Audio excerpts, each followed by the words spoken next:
Hey guys, this is Anthony Morganti from AnthonyMorganti.com, and this is episode 149 of Photo Critiques.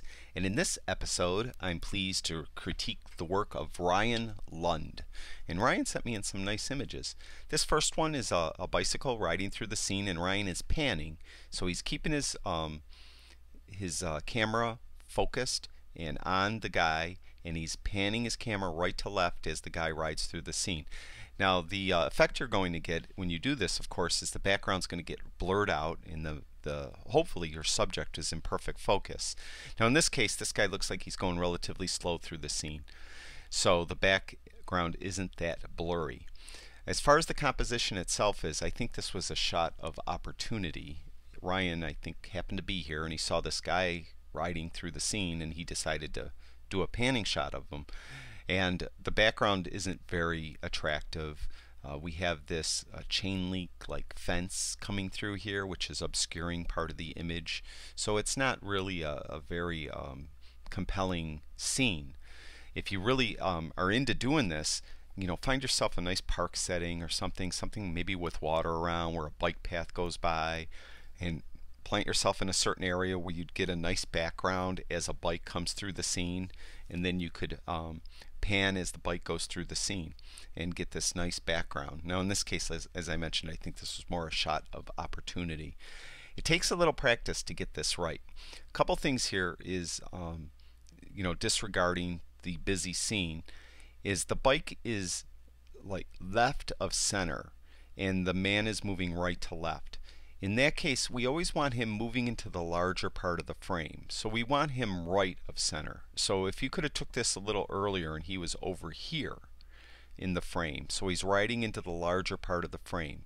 It doesn't look balanced if they're in the smaller part, riding into the smaller part of the frame. So get him more to the right. The other thing is, I don't think the focus was real tight on his head.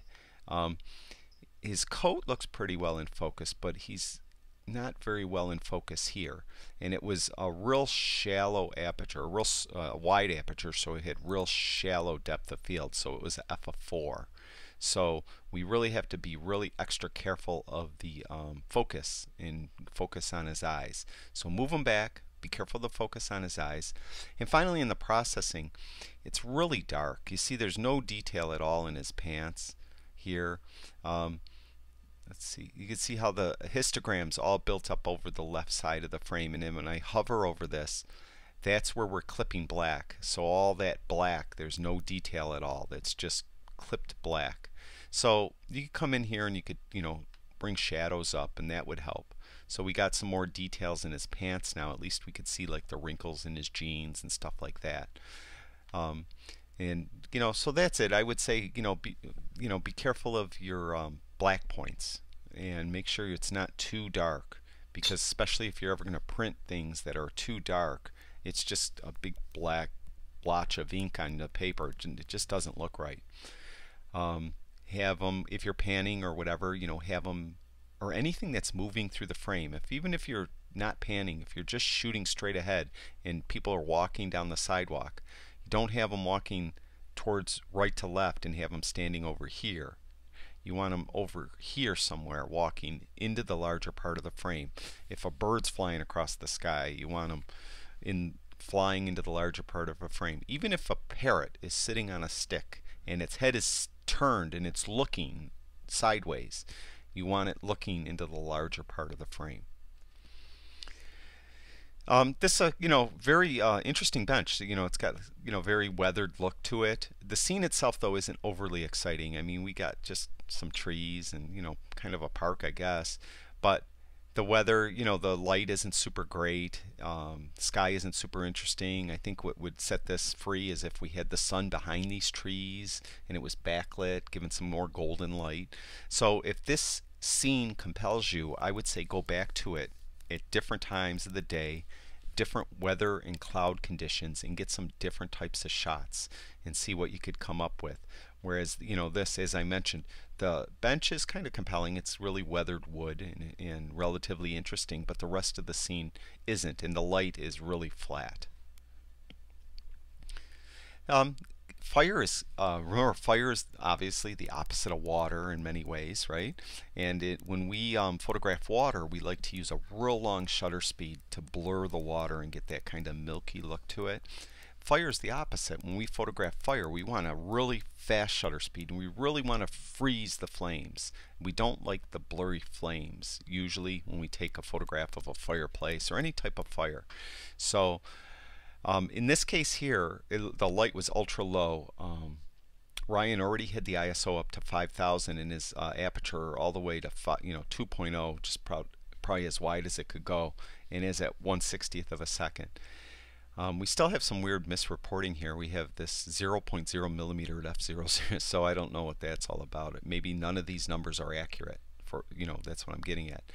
But typically, you want a fireplace. You want your shutter speed at least around 1/1000th of a second to really freeze the flames, and you get them really caught in time, and it really will make a much better, more compelling image. This is a really nice shot. I like this. I like that you have it not bullseyed. It's off center. I think if we're using the rule of thirds, you're almost over there. Now this isn't the rule of thirds. This is the golden ratio. This is what I use. Whereas vertically it's 40%, 30 or 20%, 40%, and horizontally it's the same, 40, 20, 40. Now the rule of thirds is obviously 33 and a third, 33 and a third. Here it is here, 33 and a third, 33 and a third, 33 and a third, vertically and horizontally. And you can see how the intersection point is right where the marble is. So that's a real nice job of not having it right here. It's off to the this side. I like it a lot. I like the lighting. I think it's a really, really, really nice shot. This is a panorama with nice color once it loads. A really nice shot. I really like the color, nice composition, really well done. I like this one better, and I like the colors here. I like that you have a person in the shot. Add some interest, some visual interest. Again, he's not bullseyed. He's probably where the rule of thirds would lay him. Very well done. Very nice, nice image. Well done. This is a real nice shot too. I really like the God rays, as we call them, coming through from the sun off over here. I like the processing. We have some sensor spots right here. We have to get rid of those, so you got to clone those out. It's the only ones I see, but it's a really, really nice shot. Very well done. Just clone out those two sensor spots right there, and this shot's really a nice shot to print or to sell fine art prints of. I think that's the last one. Yep, that's it for Ryan. Ryan, thank you for sharing your work with us. I really do appreciate it. And I'd like to thank everyone that watches all my videos. I really do appreciate that. And if you have time, go over to my website, anthonymorganti.com. I got all kinds of photography stuff over there. And I'd really appreciate it if you went to YouTube and subscribed to my YouTube channel. And that's it for now. I'll talk to you guys soon.